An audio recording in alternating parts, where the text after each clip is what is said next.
యొక్క అతి శ్రేష్టమైన నామంలో కూడి ఉన్న ప్రతి ఒక్కరికి ప్రభు పేరిట వందనములు తెలియపరుస్తూ ఉన్నాను. మరి ఈ యొక్క మధ్యాహ్న కాల స్థాయి ముందు ఈ రీతిగా మరొకసారి మిమ్మల్ని అందరినీ ఈ యొక్క జూమ్ ప్లాట్ఫామ్ ద్వారా కలుసుకోవడం చాలా సంతోషకరము.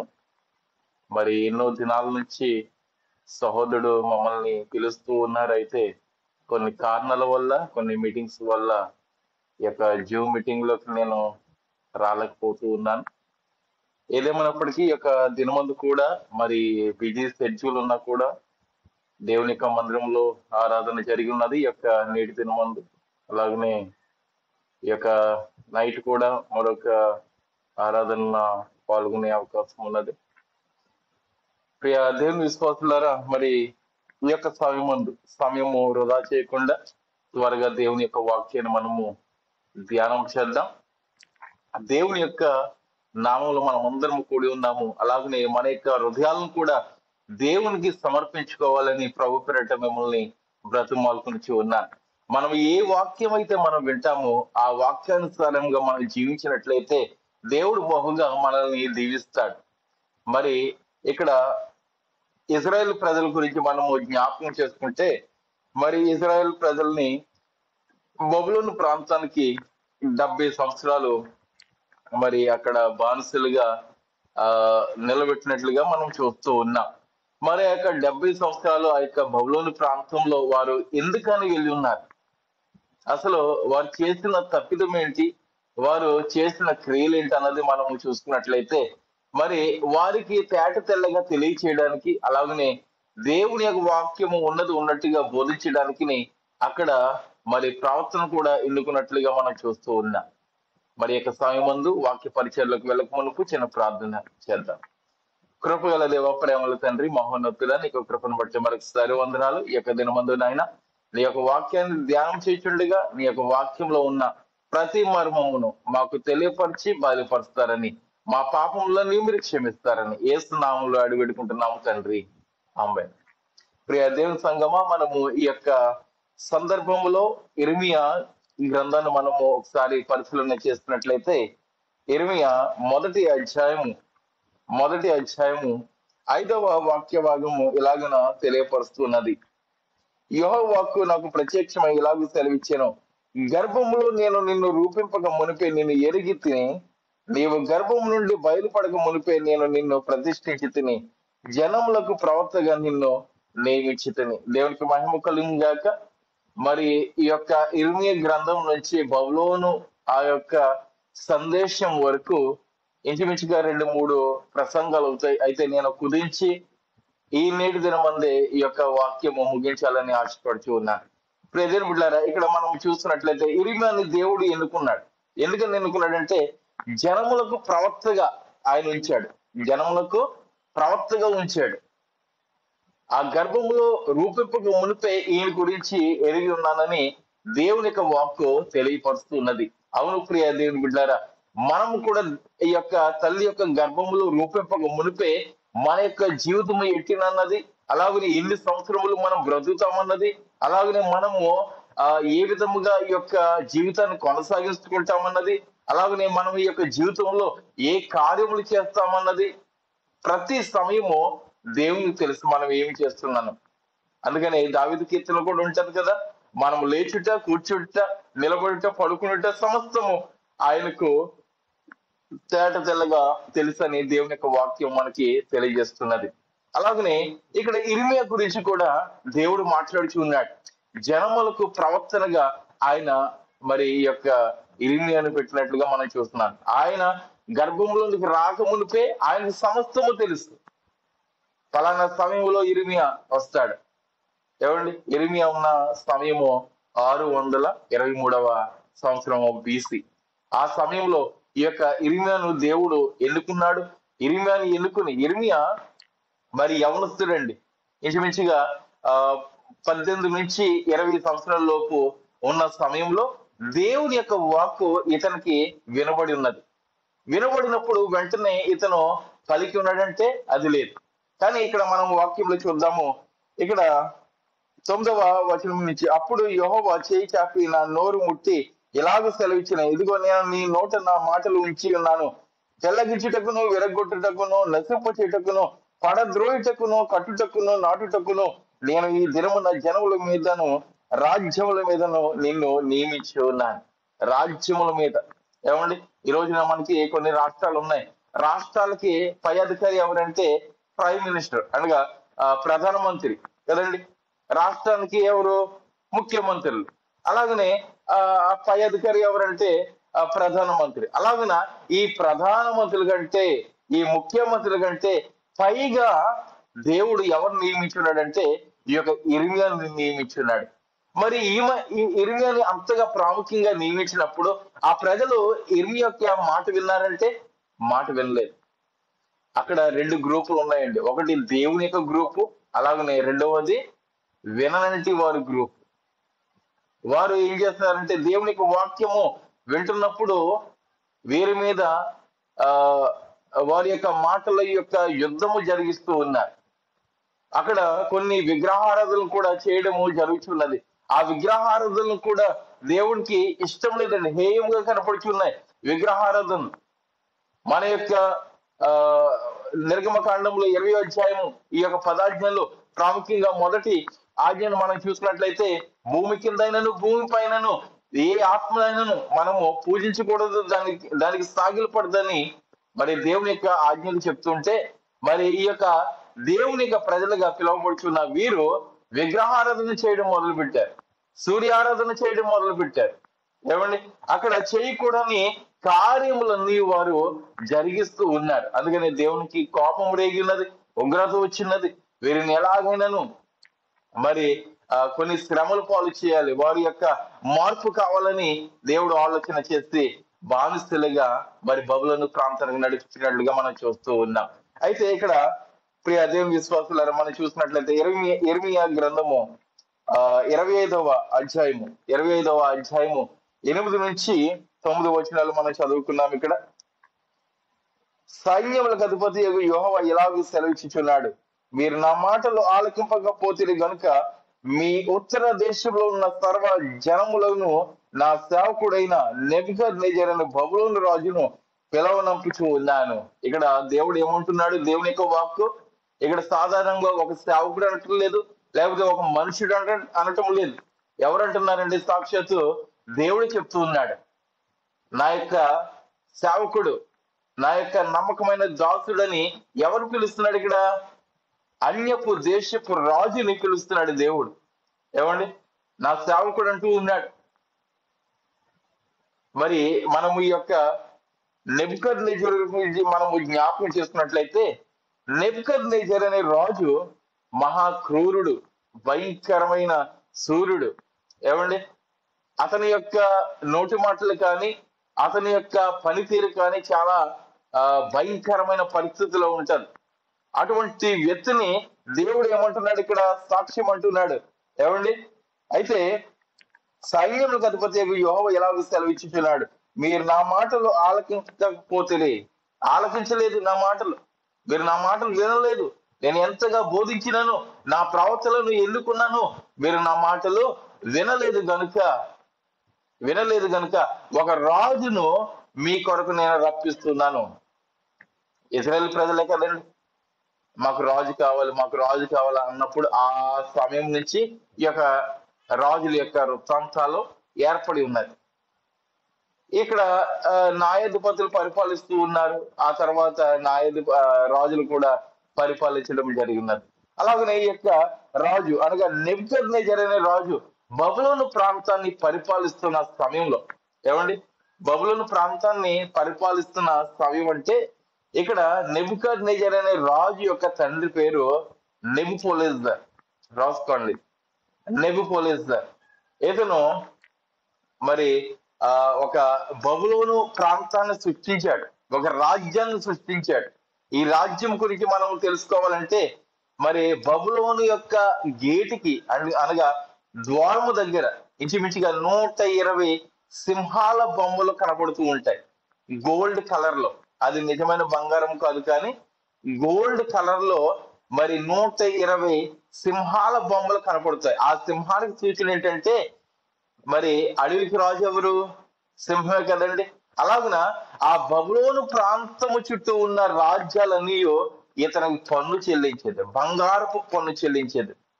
అందుకని ఆ కళలో కూడా మరి ఆ స్తూపము అనగా ఆ యొక్క ప్రతిబింబం ఉంటున్నది కదా, ఆ శిరస్సు ఏమో బంగారం అని, చెస్ట్ ఏమో వెండని, ఇలాగన కొన్ని రకాలు మనకి కనబడుతూ ఉన్నాయి. అయితే ఈ యొక్క బబులోను ప్రాంతము చాలా పటిష్టమైన ప్రాంతం, పటిష్టమైన రాజ్యము. 120 రాజులు కలిసి ఉండే రాజ్యం అది. అయితే ప్రియ బిడ్డలారా, ఇక్కడ ఆ రాజును దేవుడు పిలిచాడు. ఎక్కడికి పిలిచాడంటే దేవుని యొక్క ప్రజల మధ్యకి పిలిచాడు. దేవుని యొక్క ప్రజల మధ్యకి ఎందుకని తీసుకొచ్చాడు? దేవుని యొక్క ప్రజలు దేవుని యొక్క మాట వినటం లేదు కాబట్టి. ఈ రోజు కూడా మనకి ఎన్నో రోగాలు వస్తూ ఉన్నాయి. మరి కరోనా వచ్చి ఉన్నది. కరోనాను ఎవరు తీసుకొచ్చి ఉన్నారంటే మరి చాలా మంది అంటారు సాతాను తీసుకొచ్చాడు. నేనైతే అనుకుంటూ ఉన్నాను ఆ కరోనా తీసుకొచ్చినది దేవుడే. ఏమండి? ఎందుకంటే మన యొక్క మార్పు కొరకు దేవుడే ఇటువంటి కొన్ని శిక్షలు మన మధ్యన పెడుతూ ఉంటాడు. మనకి మారకపోతే ఇంక మరణమే. మనకు ఊపిరి ఇవ్వాలన్నా, మరణము తీయాలన్నా దేవుని యొక్క వశంలో ఉన్నది. సాతానుకు కూడా లేదండి, దేవుని యొక్క వశంలోనే ఉన్నది. కనుక ప్రియ దేవుని విశ్వాసులారా, ఇక్కడ కరోనాలో వచ్చిన వ్యాధిని బట్టి చాలా మంది 2 నెలలు 3 నెలలు దేవుని యొక్క మందిరాన్ని విడవక ప్రార్థన ప్రార్థన ప్రార్థన, దేవా నన్ను రక్షించావు, నన్ను క్షమించావు, నా ప్రార్థన ఆలకించావు అని సాక్ష్యాలు మోత మోత మోగిపోయింది. ఆ యొక్క కరోనా తగ్గిపోయిన తర్వాత ఇప్పుడు దేవుని యొక్క మందిరాలు మరలా ఖాళీ అయిపోయింది, మరలా ఖాళీ అయిపోయింది. మరలా దేవుని యొక్క తగ్గిపోయే అవకాశం ఉంటుందేమో జ్ఞాపకం చేసుకోవాల్సిందిగా కోరుచు ఉన్నాను. ప్రియ దేవుని సంఘ విశ్వాసులారా, గమనించండి.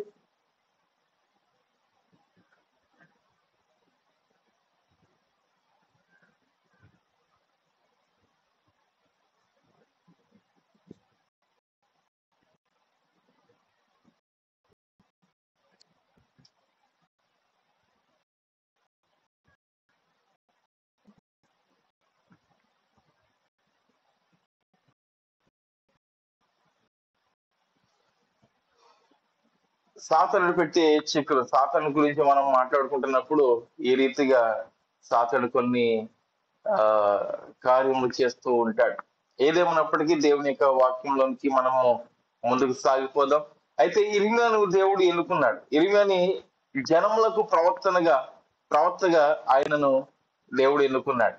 ప్రవక్తగా ఎన్నుకోవడమే కాకుండా ఆయన యొక్క నోటికి బోరగా ఉండి ఆ ప్రజలతో అందరితోటి దేవుడు సూటిగా తేటగా మాట్లాడినాడు. ఆయనను కూడా వారు మారలేదు కాబట్టి మరి బబులోను ప్రాంతానికి బానిసలుగా తీసుకుపోవడం జరిగి ఉన్నది. ఇక్కడ బబులోను ప్రాంతం నుంచి ఎవరిని రప్పించాడంటే దేవుడు నెబుకద్నెజర్ అనే రాజుని మరి ఆ యొక్క దేవుడు రప్పించినట్లుగా మనం చూస్తూ ఉన్నాం. మరి ఈ యొక్క నెబుకద్నెజర్ అనే రాజు ఒక ఆర్మీ జనరల్ గా ఉండేవాడు. ఈ యొక్క జెరూసలేం ప్రాంతానికి రాకమునుపు ఆయన ఆర్మీ జనరల్ గా ఉండేవాడు. అయితే ఆర్మీ జనరల్ గా ఉన్నప్పుడు ఈ యొక్క నెబుకద్నెజర్ అనే రాజు, ఆ యొక్క తండ్రి గారు, నెబుకద్నెజర్ యొక్క తండ్రి గారు బబులోను ప్రాంతాన్ని పరిపాలిస్తున్నాడు. ఆ సమయంలో ఈ యొక్క నెబుకద్నెజర్ బబులోను ప్రాంతంలోనే ఉన్నాడు. మరి అతనికి స్వల్పమైన అనారోగ్యం ద్వారా ఆ సమయంలో వారు మృతి నొందినట్లుగా మనము ఈ యొక్క హిస్టరీలో మనం చూస్తూ ఉన్నాం. ఈ యొక్క నెబుకద్నెజర్ అనే రాజు ఈజిప్ట్ ని మరి కొల్లగొట్టి ఆ యొక్క దగ్గరగా ఉన్న ఈ యొక్క యెరూషలేము ప్రాంతానికి కూడా వచ్చి ఈ ప్రాంతాన్ని కూడా కొల్లగొట్టి తీసుకుపోవాలని ఆశపడి మరి ఈ యొక్క ప్రాంతానికి వచ్చాడు. ఏ ప్రాంతానికంటే జెరూసలేము ప్రాంతానికి వచ్చాడు. ఈ ప్రాంతానికి వచ్చి ఇక్కడున్న ప్రతి ఒక్కరిని, యవనస్తులుగా ఉన్న వారిని మరి రాజుల యొక్క కుమారులను మరి వారు తీసుకెళ్లిపోయినట్లుగా మనం చూస్తూ ఉన్నాం.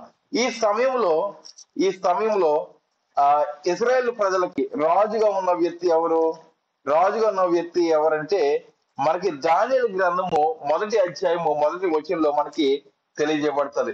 యోధా రాజాకు యెహోయాకీము ఏలుబడిలో, అంటే ఈ యొక్క సమయంలో ఎవరు ఏలుబడి చేస్తున్నారు? యెహోయాకీము ఏలుబడిలో 3వ సంవత్సరమున బబులోను రాజుకు నెబుకద్నెజరు యెరూషలేము మీదకు వచ్చి దానిని ముట్టడి వేయగా, ప్రభువు యూదా రాజుకు యెహోయాకీము దేవుని మందిరంలోని శేషించిన ఉపకరణములను ఆ రాజు చేతికి అప్పగించిన గనుక అతడు, కదండి, ఈ యొక్క సందర్భంలో మనం చూసుకున్నట్లయితే ఇజ్రాయెల్ ప్రజల్ని, అనగా ఈ యొక్క యెరూషలేము ప్రాంతానికి వచ్చినప్పుడు, ఈ యొక్క నెబుకద్నెజరు ఈ యొక్క ప్రాంతానికి వచ్చినప్పుడు అక్కడ రాజు ఎవరు? యెహోయాకీము. మరి అక్కడ పాపం జరుగుతుంటే ఇతను ఏమైనా ఆపాడంటే ఆపలేదు.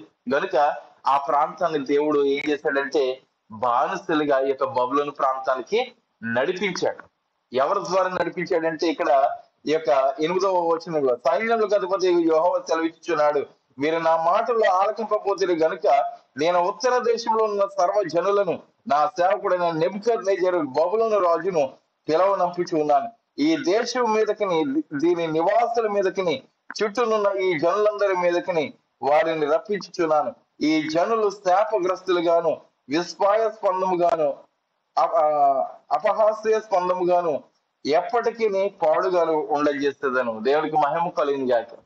ఏమండి, మరి ఈ యొక్క చివరి గడియల్లో కూడా దేవునికి రాకడ వచ్చినప్పుడు ఈ భూమి అంతయు ఎలా ఉంటదంటే శిథిల వ్యవస్థలోకి వస్తుందండి.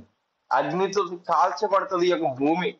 అయితే ఈ భూమి కొరకే ఎంతో మంది ఆరాట పడుతూ ఉన్నారు. ఈ భూమి నాది, ఈ బంగ్లా నాది, ఈ డబ్బు నాది, ఈ యొక్క భాగ్యం నాది అని ఎంతో మంది ఆరాట పడుతూ ఉంటారు. కానీ ఏది మనకి శాశ్వతము కాదు.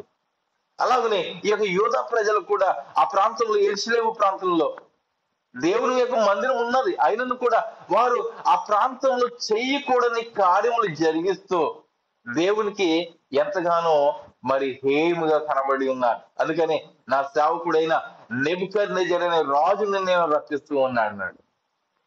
ఈ రోజుల్లో కూడా ప్రియమిట్లారా, మన మధ్యకు రాజులు రాకపోయినా భయంకరమైన వ్యాధులు వస్తూ ఉన్నాయి.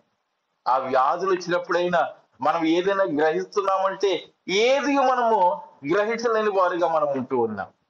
ఏమండి, గ్రహించే శక్తి మనకు దేవుడు అనుగ్రహించున్నాడు. ఆయనను కూడా అది మనము తెలుసుకోకుండా మనము మన యొక్క జీవితాన్ని ఇలాగనే కొనసాగించుకున్నట్లయితే దేనికి ప్రయోజనం లేకుండా అయిపోతుంది. గొడ్డి చెట్టు ఉంటుందండి, ఏమండి, అది బలముగా ఎదుగుతుంది. దానికి సరిగ్గా పండ్లు కాయకపోయినది అనుకోండి, ఏమైపోతుంది? యజమానుడు ఏం చేస్తాడు? దాన్ని నరికేస్తాడు కదండి. మన యొక్క బైబిల్ గ్రంథంలో కూడా ఒక కథ ఉన్నది, ఒక స్టోరీ ఉన్నది, ఒక ఉపమానం ఉన్నది. ఒక వ్యవసాయకుడు వచ్చి, ఏమంటే ఒక యజమానుడు వచ్చి మరి ఆ యొక్క చెట్టుని చూసినప్పుడు ఆ చెట్టు ఫలం ఏమీ లేదు. ఆ వ్యవసాయకుడు ఏమన్నాడు? ఒక అవకాశం ఇవ్వు, నేను దానికి ఎరువు వేసి నీరు పెట్టి నేను ఫలభరితంగా చేయడానికి నేను చూస్తానన్నప్పుడు ఆ యజమానుడు అవకాశం ఇచ్చి వెళ్ళిపోయాడు. మనందరికీ ఎన్నో అవకాశాలు దేవుడు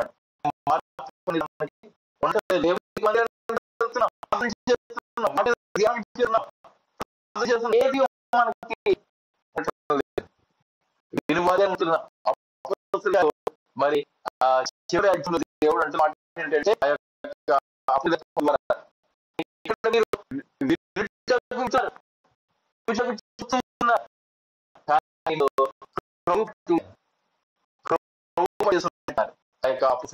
పావులు మన యొక్క హృదయాలకు కోపట్టిస్తున్నాయి. దేవుని వాక్యము మన యొక్క మనం ఈ వాక్యము దేవుడు నాకు ఇచ్చినాడు కాబట్టి నాలోకి మార్పు ఉండాలని ఏమన్నా ఆశపెట్టి ఉన్నామంటే లేదు. అందుకని ఈ యొక్క యోధా ప్రజలను దేవుడు చూశాడు, ఎన్నో చూశాడు, మారుతారు చూశాడు. కానీ రాజు ఈ యొక్క ప్రాంతానికి వచ్చి వారిని చెరగా తీసుకెళ్ళిపోతున్న సమయంలో కొంతమంది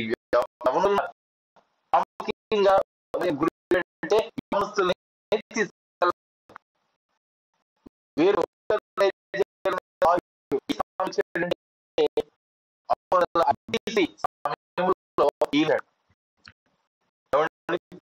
605 BC-లో ఈయన మరి వచ్చినట్లుగా చూస్తున్నాం.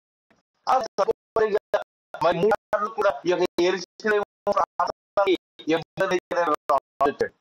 వచ్చి ఆ యెరూషలేము ప్రాంతాలకు అనగా ఆ దేవాలయాన్ని కూడా మనము ఇశ్రాయేలులో మనము చూస్తున్నాం. అయితే ఈ యూదా ప్రజలు ఈ యొక్క యెరూషలేము ప్రాంతం నుంచి బబులోను ప్రాంతానికి ఒకటి ఎడారి మార్గము, రోడ్డు మార్గం. వారు మరి ఆ రోడ్డు మార్గం అంట వారు వెళ్ళి ఇంచుమించుగా 1000 కిలోమీటర్లు నడుచుకు వెళ్ళారండి. 1000 అయితే అక్కడ సేనాధిపతులు అనగా ఆ యొక్క సేనాధిపతులు, ఆ యొక్క నెబుకద్నెజర్ అనే రాజు, వారికి రథాలు ఉన్నాయి, వారికి గుర్రాలు ఉన్నాయి. ఏమండి, అయితే గుర్రాలు వారు నాడ ప్రాంతాన్ని వారు నడిచినట్లుగా మనం చూస్తూ ఉన్నాం. అలాగనే ఇక్కడ వారు వెళ్ళిన తర్వాత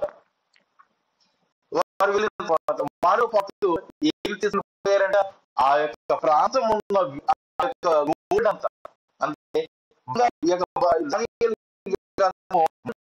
వచ్చి దేవుడు తరలిస్తున్నాడు. బబులోను యోధారాజు యెహోయాకీము దేవుని మందిరములో చేసిన ఉపకారములో ఆ రాజు చేతికి అతడు ఆ వస్తువులను దేశంలోను తన దేవతాలయం తీసుకుని తన దేవతాలయపు భక్తులు ఉంచిన దేవునికి మహిమ కలిగిన గాక. ఇతని యొక్క గృహంలో ఉంచలేదండి. నెబుకద్నెజర్ రాజు వాతావరణానికి ఏదో గొప్ప మంచివాడేనండి. కొద్ది గొప్ప చాలా మంచివాడు చెప్పాలంటే. కొంతమంది రాజు ఉండాలి ఏదైనా గొప్ప కలిగినండి. మనకే మనమే దేవుడికి ఆశీర్వాదం బట్టి కలిగిందండి.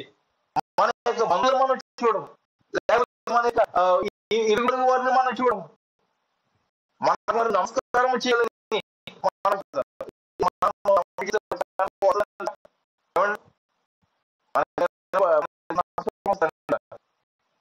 ఎవరైనా ఇతరులు మనకి తెలుస్తుంది అనుకోండి, వారికి మందులలో లేకపోతే నమస్కారం ఏదో మనము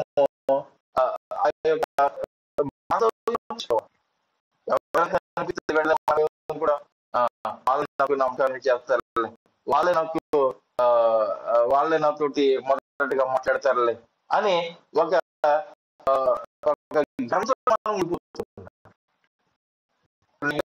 కూడా గర్వం ఉంటుంది. కాబట్టి 7 సంవత్సరాలు దేవుడు అతన్ని గడ్డి తినిపించాడు. మరి 4వ అధ్యాయము మనం చూసినట్లయితే దానియేలు గ్రంథము 4వ అధ్యాయము అతని యొక్క సాక్ష్యముగా ఆ యొక్క అధ్యాయము రాయబడి ఉన్నది. ఈ దానియేలు గ్రంథంలో ఆ సాక్ష్యాన్ని పొందుతున్నారు. నీ యొక్క సాక్ష్యము, నీ యొక్క జీవితము పొందుపరచబడాలంటే ఆ యొక్క గ్రంథంలో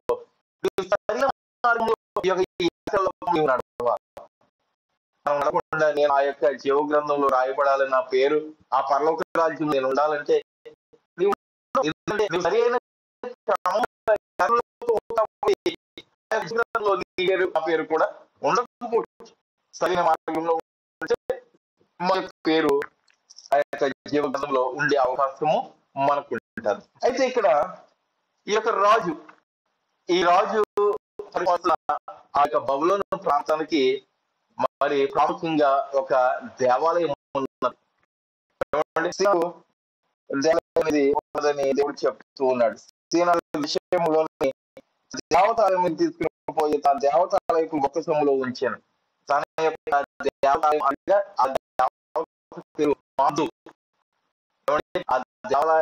దేవాలయం పేరే మార్జు. ఆ మార్జు ఆ యొక్క టెంపుల్ ఎక్కడ ఉంది, ఆ దేవాలయం ఎక్కడ ఉందంటే సేన అనే ప్రాంతం ఉన్నది.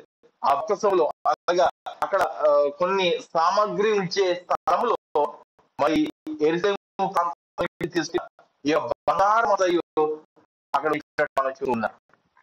మరి యొక్క ప్రాంతం నుంచి అనగా యెరూషలేము ప్రాంతం నుంచి ఎన్ని కేజీలు గోల్డ్ తీసుకెళ్లారో తెలుసా? 5400 కేజీల గోల్డ్ బంగారాన్ని ఆ బబులోను ప్రాంతానికి తీసుకెళ్లారు. 5,400 కేజీల బంగారాన్ని మరి ఆ యొక్క రథముల మీద, ఆ గుర్రాల మీద వారు తీసుకెళ్ళినట్లుగా మనం చూస్తూ ఉన్నాం. మరి ఆ యొక్క ప్రాంతంలో ఏమండి ఆ యొక్క గోడ చూసినట్లయితే ఆ గోడ యొక్క వెడల్పు మరి ఇంచుమించుగా 5-6 రోడ్లు ఎలా అయితే ఎంత పొడిగా ఉంటాయో అంత వెడల్పుగా ఆ గోడ ఆ బబులోను ప్రాంతం. అటువంటి బబులోను ప్రాంతాన్ని దేవుడు ఏం చేశాడు? కూల్చేశాడు. ఎందుకంటే వారికున్న గర్వాన్ని బట్టి దేవుడు కూల్చేశాడు. కనుక ప్రియ బిడ్డలారా, 70 సంవత్సరాలు ఆ యొక్క బబులోను ప్రాంతం బానిసలుగా ఈ యొక్క యెరూషలేము నివాసులు మరి అక్కడ బానిసలుగా ఉన్నప్పుడు దేవుడు మరోసారి మొరపెట్టినప్పుడు అక్కడ కోరేషుని దేవుడు వాడుకుని మరి అక్కడ నుంచి విడుదల దేవుడు అయిచేసినట్టుగా మనం చూస్తూ ఉన్నాం. మరి ఐగుప్తు ప్రాంతంలో ఇజ్రాయేలు ప్రజలు 430 సంవత్సరాలు బాగా ఉన్నప్పుడు మోషేను దేవుడు విడుదల చేసినట్టుగా మనం చూస్తాం. ఆ సమయంలో కూడా మరి ఫరోని ఒక రాజు మొరటగా ఆయన మరి మొరటగా తన యొక్క హృదయాన్ని చేసుకుని మరి పంపించలేని ఆ స్థితిలో ఉన్నప్పుడు మరి అక్కడ 10 తెగుళ్ళు, మరి భయంకరమైన 10 తెగుళ్ళు. మరి తెగుళ్ళు ఏంటండి? ఐగుప్తు ప్రాంతంలో మొదటి సంతానం, అది గొర్రెైనా ఏదైనా కూడా, ఏదైనా మనుషుల్లో కూడా మరి మొదటి సంతానము పోతాని దేవుడు వారు మొదటగా ఉన్నప్పుడు వారి హృదయాన్ని ముందుగా చేసుకున్నప్పుడు, కఠినంగా చేసినప్పుడు ఆ దేశంలో గొప్ప ఏమండి ఆ వ్యాధి కలిగినప్పుడు ఆ యొక్క ఏమడు నుంచి మీరు వెళ్ళవచ్చు అన్నప్పుడు మరలా తన యొక్క హృదయాన్ని కఠినము చేసుకుని ఈ యొక్క ఇజ్రాయేల్ ప్రజల్ని మరి వెంబడించినట్లుగా మనం చూస్తున్నాం. వెంబడించిన తర్వాత ఆ యొక్క సముద్రం 2 వేలుగా ఆ యొక్క సముద్రంలో రథాలు చిక్కబడి ఉన్నాయి. ఇప్పుడు శాస్త్రవేత్తలు అక్కడ రథాలు ఉన్నాయి, ఈ యొక్క చిహ్నాలు ఉన్నాయని చెప్తున్నారు. దేవుడు మన యొక్క దేవుడు ఎంత గొప్పవాడండి, ఎన్నో గొప్ప కార్యాలు చేస్తూ ఉన్నాడు. మనకు మాత్రం వింటున్నామని మనం చూస్తూ ఉన్నాం. మీరు కూడా యెరూషలేము ప్రాంతంలో దేవాలయం ఉన్నది. దేవాలయం ఎదుట నిత్యము బలి అర్పణ జరిగి ప్రవచనము ఆ యొక్క వారు సమకూర్చున్నారు. 7 దినాలు అక్కడ ఆరాధన జరిగి అయినను కూడా వీరికి ఎటువంటి విశ్వాసం లేకుండా దేవుడు తిరుగుబాటు, అలాగే దేవుడు చేయమన్న కార్యములు వారు చేయకుండా మరి దేవునికి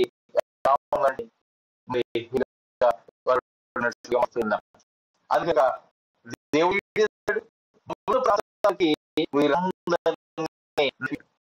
రహాల మీద నడిచాడు, పాదముల మీద ఏమండి నడుచుకుంటూ వెళ్ళిపోయినట్లుగా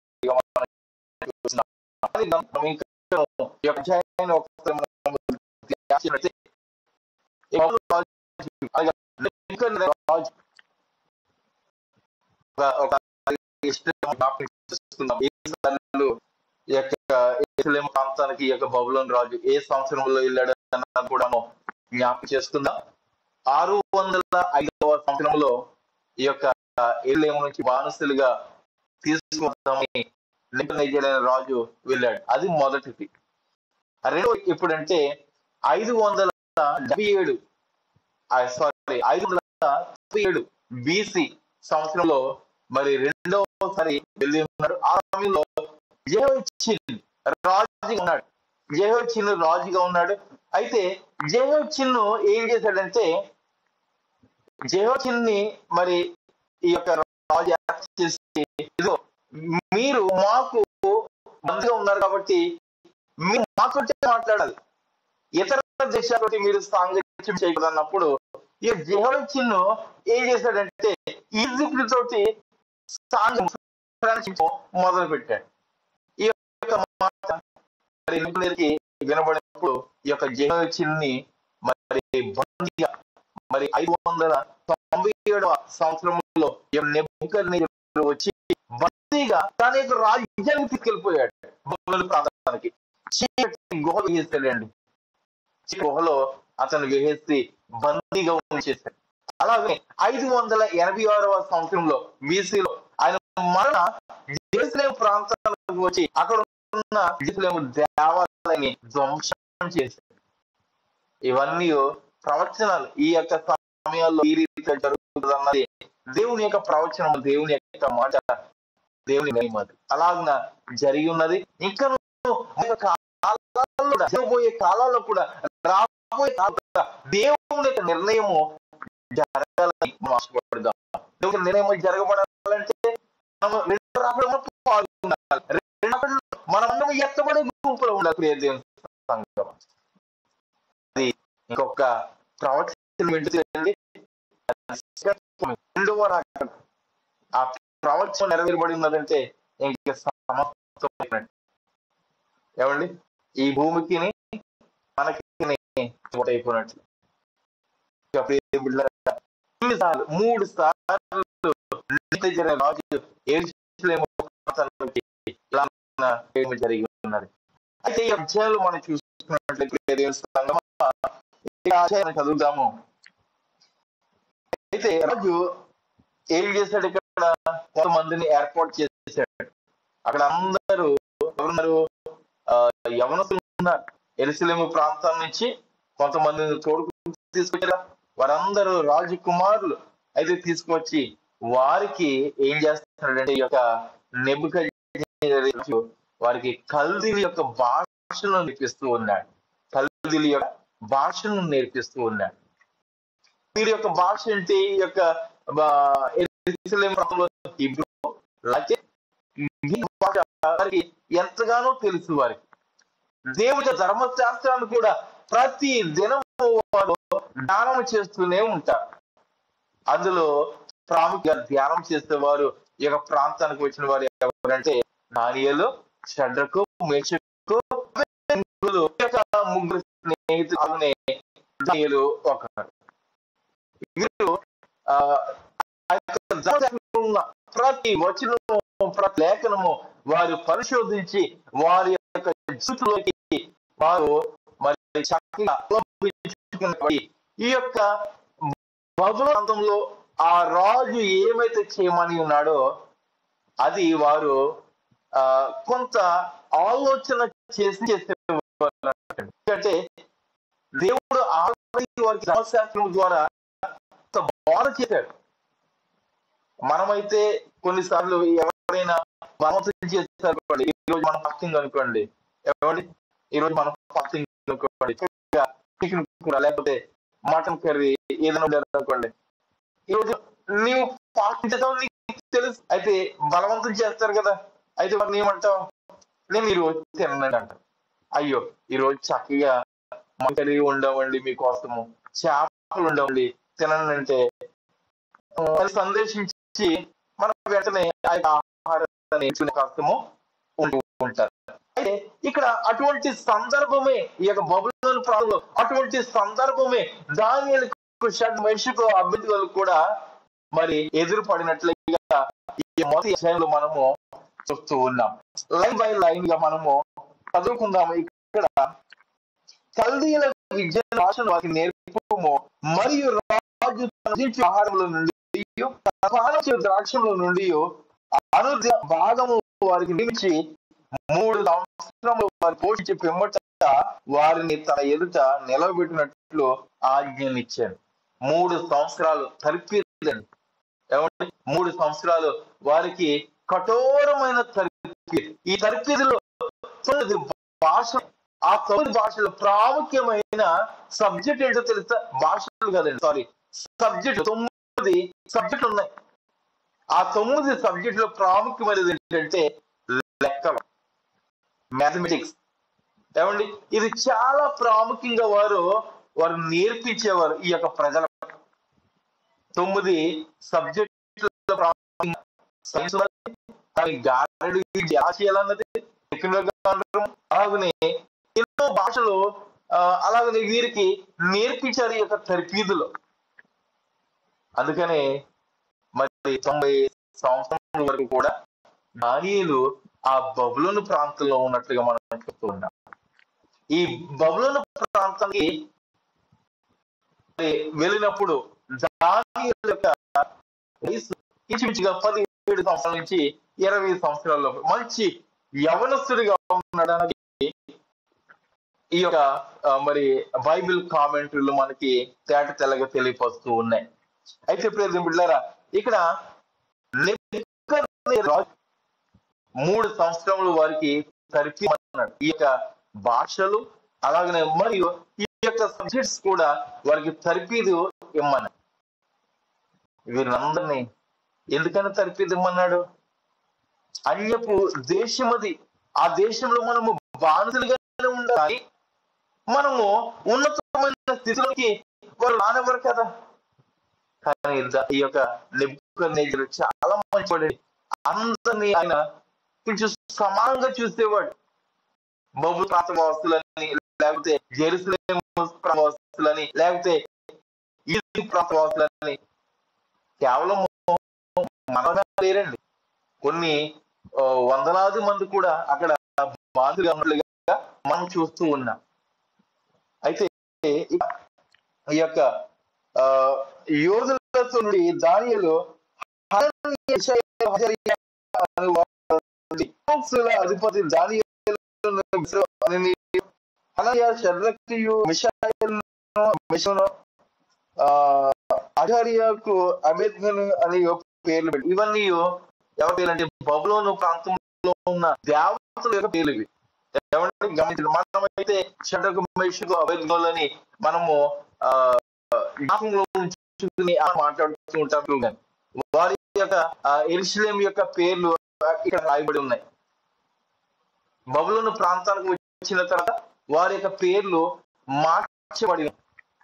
అయితే రాజు భుజించే భోజనము పెట్టుకుని తాను అపవిత్రపరచుకుని దానియేలు ఉద్దేశించి తాను అపవిత్ర కాకున్నట్లు వారిని పుచ్చుకోకుండా సెలవుమని అధిపతిని వేడ. నా యొక్క పరిశుద్ధ గ్రంథము 2004లోదండి ఇది. అయితే ఈ యొక్క గ్రంథం ఉన్న వాక్యాలు కొన్ని కనిపించకుండా ఉంటాయి. ఎందుకంటే ఈ యొక్క గ్రంథాన్ని ఎక్కువగా, ఈ యొక్క పరిశుద్ధ గ్రంథం ఎక్కువగా ప్రసంగంలో నేను వాడుకుంటాను. ఎందుకంటే ఈ యొక్క గ్రంథం వాక్యాలని ట్యాగ్ చేసి ఉంటాయి. మీరు కనిపించలేదు కానీ ఈ అక్షరాల కంటే నా యొక్క రాతలు ఎక్కువ ఉంటాయి. ఏమప్పటికి ఇక్కడ నెబుకద్నెజరు అనే రాజు వీరికి చక్కటి భోజనము ఏర్పాటు చేశాడు, రాజు యొక్క భోజనం. అయితే ఈ యొక్క దానియేలు వారి యొక్క భోజనము మనం అపవిత్రమైపోతాం, మనం ఏమవుతాము, అపవిత్రైపోతాము. కనుక ఆ ఆహారము పుచ్చుకొని మరి వారు నిర్ణయించిన రాజు భోజనం వందల రకాల భోజన పదార్థాలు ఉంటాయి. కానీ వీరు ఏం చేస్తున్నారు, ఆ భోజన పదార్థాలు కేవలం మాకు శాకాహారం మాకు కావాలని మరి ఆ రాజు చూస్తున్నారు.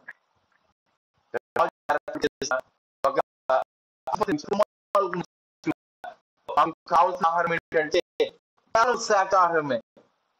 కొద్దిగా నీళ్లు, సామాన్యమైన నీళ్లు మాకు సరిపోతాయి. మేము వాటి శ్రేష్టంగా మేము కనపడతాం. 10 దినాలు మమ్మల్ని మీరు అని వాపోయండి. అలాగనే అధిపతి కూడా కావున అనగా వారు ఏదనుకుంటున్నారు ఆ యొక్క ఆహారాన్ని మరి వారు 10 దినాలు భుజించారు. 10 దినాలు ఇతరుల కంటే వీరి ముఖాలు ఎలా ఉన్నాయి, ప్రకాశంగా. మరొకటి చెప్పాలనుకుంటున్నాను ఈ యొక్క ఆహారం కొరకు. దేవుడు ఈ కాండాల్లోనే మనకి 5 కాండాలు ఉన్నాయండి. అయితే ద్విదశ కాండంలో దేవుడు మనకి ఎటువంటి ఆహారము పుచ్చుకోవాలని దేవుడు మనకి తెలియపరుచున్నాడు. ఏమండి? కానీ ఇంకను కొంతమంది మన యొక్క శేషించబడిన ఉన్న వారు కూడా కొన్ని ఆహార పదార్థాలు పరిస్థితిలో ఉన్నారు. పదాలు మార్చుకోలేని పరిస్థితిలో ఉంటే మనం అలా ఉండేనే ఎలా మారుతుందంటారు? అనే మనము త్యాగం చేయకపోతే మన యొక్క మనసును ఎలా త్యాగం చేయగలమంటారు? దేవునికి ఎలా మన యొక్క హృదయాన్ని సమర్పించుకోగలమంటారు? ఆహారము కొరకు నీ విశ్వాసాన్ని బబులోను ప్రాంతంలో ప్రియరా ఈ యొక్క సిద్ధాంతంలో ఈ యొక్క బైబిల్ కామెంట్లో ఏం చేస్తున్నదంటే, మరి ఈ యొక్క బబులోను ప్రాంతంలో ఉన్న ఆ యొక్క రాజుకి ఆహారం పెడతారు కదండి. ఆ ఆహారము మొదటగా ఎవరికి అర్పిస్తుంటే ఆ మార్దుకు అనే దేవదూతకి అర్పిస్తారు. ఏమండి? దేవదూత అక్కడ నైవేద్యం పెట్టి పూజ చేసి తర్వాత ఈ రాజుకి అలాగనే ఆ తర్వాత ఉన్న వారికి మరి యొక్క ఆహారాన్ని పంచి పెడుతూ ఉంటారు. మరి దేవుడు చెప్పినట్టుగా విగ్రహారాధన చేయకూడదు, విగ్రహం ఉన్న దీన్ని మనము స్వీకరించకూడదు. అలాగనే అక్కడ పెట్టి పందుమాసం ఉన్నదండి, పందుమాసం ఉన్నది, పందుమాసం ఉన్నది చెప్పాడు కదండి కదండి. అయితే అటువంటి మాంసము అక్కడ కనబడుచున్నది ఈ యొక్క దానిలకు. అందుకని ఏమన్నారంటే ఇటువంటి ఆహారం మాకు వద్దు, కేవలం మేము అది భుజిస్తామని వారు బ్రతుకున్నప్పుడు అక్కడ ఏర్పాటు చేస్తున్న ఆ అధికారి కూడా సమర్థించగా మనం చూస్తూ ఉన్నాం. రాజు భుజించే భోజనము పానము చేయు ద్రాక్షను పుచ్చుకొని వారు అపవిత్రముగా ఉండకూడదని ఆలోచన చేసి ఈ విధముగా ఆ అధిపతికి తెలియజేసినట్టుగా అయితే ఇక్కడ వచ్చిన మీకు అన్నపానంలో నియమించిన రాజు యజమానుడికి నేను భయపడుతున్నాను. ఏమంటున్నాడు? నా యజమానుడికి నేను భయపడుతున్నాను, ఎందుకంటే అతను భయంకరమైన సూర్యుడు. ఏ యుద్ధాన్ని కూడా ఆ యుద్ధంలో గీతి తిరిగొచ్చేవాడు. ఏమండి? 120 దేశపు రాజులు అతనితో సమ్మతించున్నారంటే ఒకసారి మనం జ్ఞాపకం చేసుకో. ఏమండి? రాజులందరూ నమస్కారం చేశారు, క్రూరుల్లా చూసేవారు. అయితే లోపల ఎక్కడో చిన్న మంచి మనసు కలిగి ఉన్నదండి ఈ యొక్క నెబుకద్నెజర్ అనే రాజు. అయితే ఇక్కడ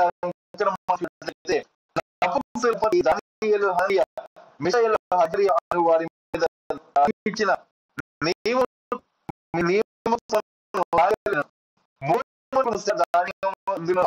నీళ్లను మాకిచ్చి దయచేసి 10 దినముల వరకు మమ్మల్ని పరీక్షించమని అడిగినాడండి. అయితే ఇక్కడ 10 దినముల రాజు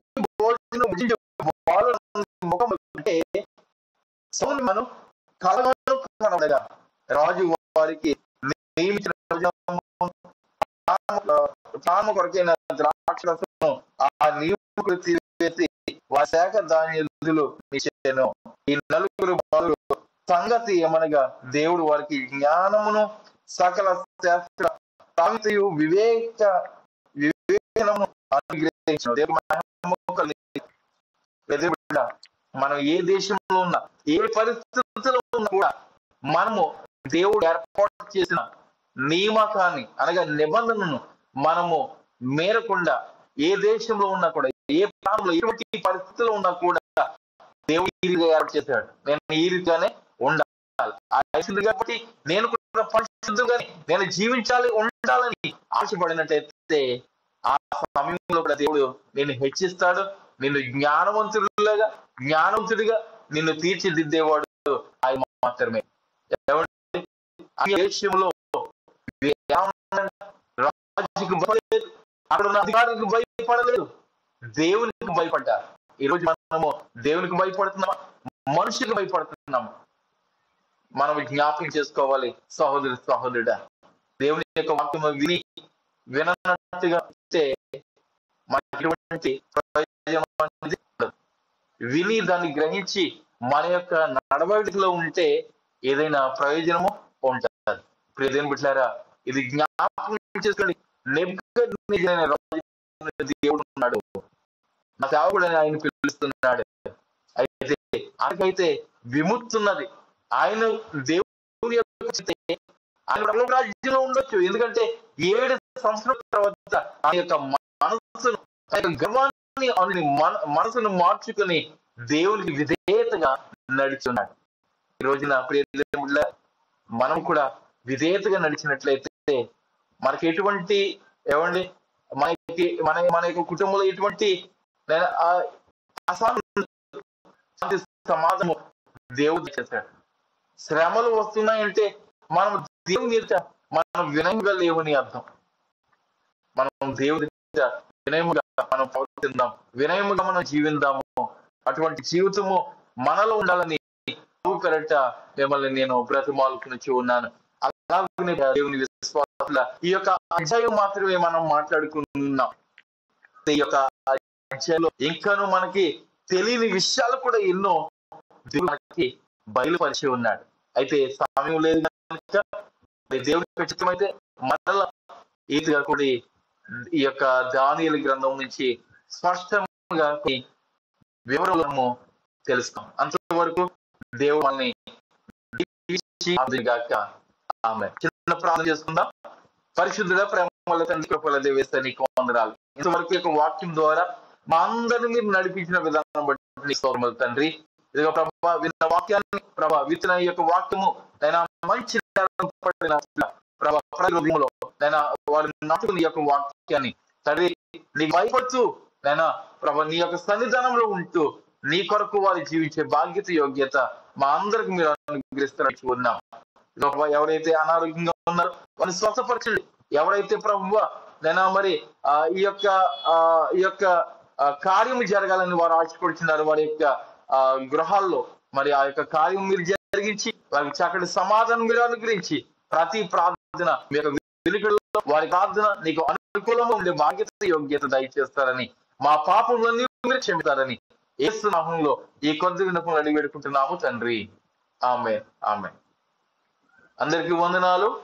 దేవుడు మిమ్మల్ని దీవించి ఆశీర్వదించిన గాక. మరొకసారి